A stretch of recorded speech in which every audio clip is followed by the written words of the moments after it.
Ayan na guys, yung kunting handa namin sa aming sister, magbe-birthday. Yan, 10 pieces of chicken yan. Native. Yan, nilinisan na. Para yan, bukas. Pero pinrepare na lang kasi sobrang frozen siya. So, mamayang gabi lulutuin na yan para bukas. Ano na lang, iinitin na lang siya. Kasi, medyo ano ata to matigas na gawa ng medyo matanda na tong chicken na to. Yun. Good morning mga people. Ngayon maghahanda po tayo ng konting magpe-prepare po tayo ng konti para sa aming sister na magbe-birthday po bukas. So, ngayon, kung ano lang po ang makaya sa ating bulsa, gawa ng pandemic ngayon. So, simple lang para pagsasaluhan ng aming mga, sa aming pamilya, mga magkakapatid. So, ito na po yung mga chicken na tinadtad na. So, ngayon, gagawa din ako ng separate na ulam para sa aking asawa kasi ayaw niya muna ng chicken. So, itong ulam niya, insaladang talong. So, prepare ko muna.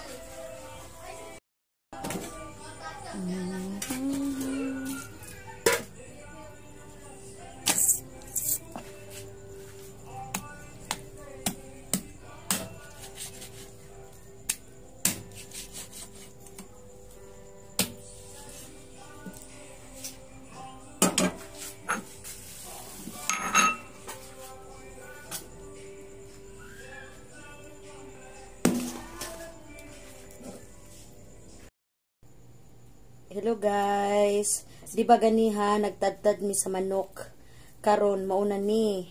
Ito na yung result guys. Pinakuluan na namin. Sana ba yung assistant, buksan na natin, pakita na natin sa ating mga ka-inday, mga inday dudong. Ito, parang nasa probinsya lang kami. Wow. Ba? Kumukulo na. Kumukulo na siya guys. Tignan mo ang sarap-sarap guys. Native yan guys. Tignan mo guys. Diba? 10 pirasong manok yan ha. Para bukas sa birthday ng kapatid namin. Ay. Tignan mo ang gamit namin. Uling is life. Para tipid sa gas. Kasi, alam mo na, parang feeling buhay probinsya kahit nasa city kami. Nakakamiss kasi. Oh, diba? Para bukas, sa man? Sa sa Kalana, retouch na lang tomorrow. Ayan. Pretty inita guys, pero carry lang. Diba?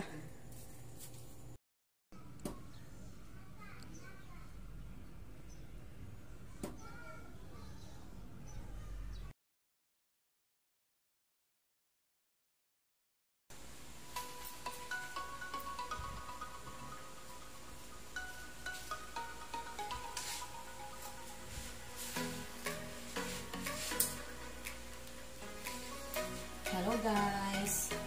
Ito ngayon habang nakasalang yung ating ating manok, gagawa naman tayo ngayon buko salad.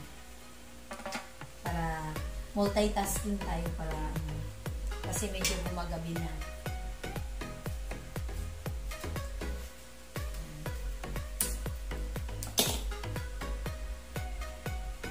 So ngayon buko. Ano to siya?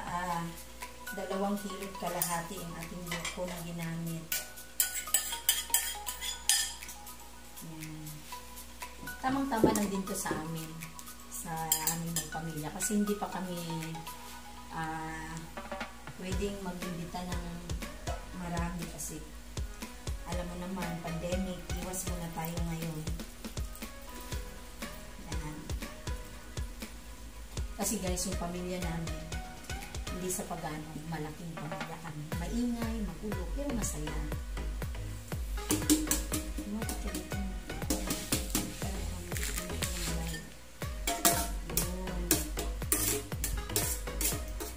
Hindi masyadong nabuksan kasi virgin. Yan. Kita mo dito. Kita mo.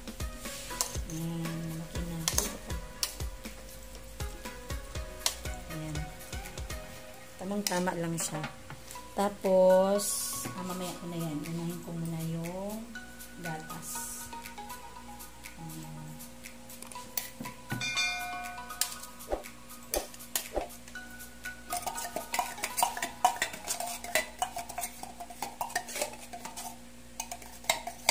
Pag may konting salo-salo kami, di talaga to nawawala. Di bali na yung mawala yung ibang menu, basta ang salad, di talaga nawawala. Kasi, ito yung all-time favorite ng aming pamilya. Yan, di natin masyadong ano kasi. Na ay magtilok, ana. Sabot mo Bisaya, guys, na ay magtilok. Kung mga pag-umangkon na ulit sa gatas. Yan. Ang gatas na binili ko, tatlong ano, baratuhon rin siya, oy. Kay, di man na siya kay mura o mahal. Masarap pa rin yan. Ganun pa rin ang labas niyan. Eh, sa panahon natin ngayon, di ba, pandemic, kaya talagang mura-mura. Saka na tayo magmahal pag afford na. Ganun din yan, mabubusog din tayo. Same na busog lang. So, gaya ng sinasabi ko, di na ito tilukon, kaya na ay mo tilok.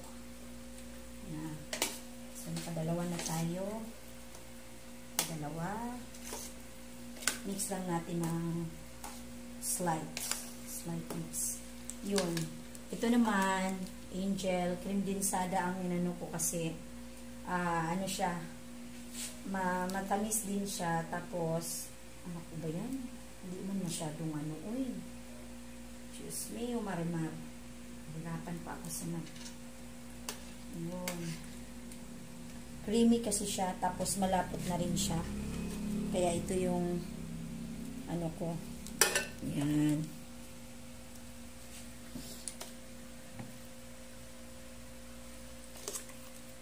Creamy na siya, oh. Kikita niyo guys. Creamy na, ano ba yan?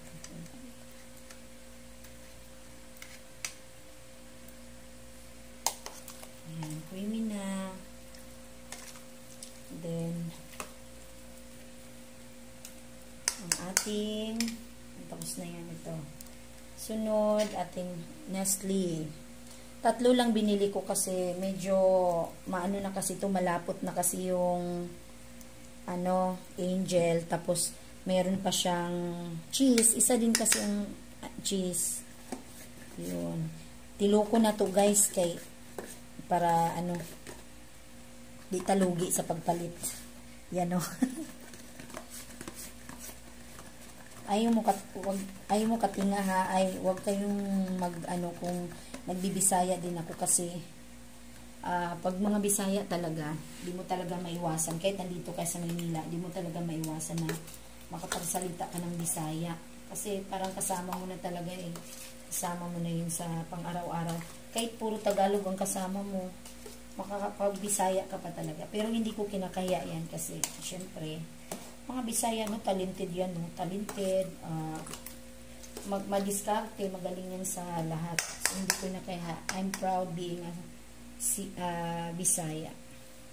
Yun, creamy na kayo siya, guys, oh. Atong pitpitin ba ang term? Yan, para, yun, creamy. Dito na lang natulukan. Meron pang isa. Yan, tingnan mo guys, kung makita nyo, oh, super creamy. Yan, tapos as usual, pitpitin ulit natin. Yan. Yan, ganun na lang. Tapos, yan. Creamy. Tatlong, ano lang yung, o diba, maganda na siya tingnan, masarap na siya tingnan. Yan.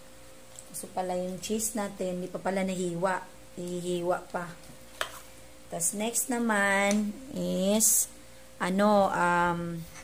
tawag nito? Nata de coco. Tig-isa lang binili ko kasi.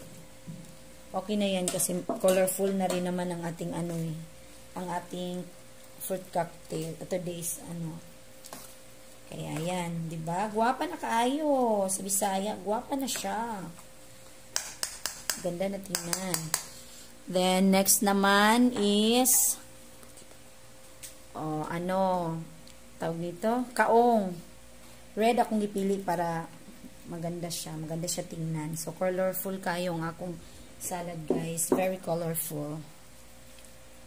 Okay. So, halo-halo lang. Halo-halo. Halo-halo. Yan. Creamy na siya. Creamy. Tapos, yummy na. Okay. Next. Ano na lang siya, cheese. Cheese na lang, lalagyan na lang sa taas ng cheese yan. Okay guys, maghihiwa muna ako ng cheese para lalong sasarap din. Tapos na tong ating salad. Okay.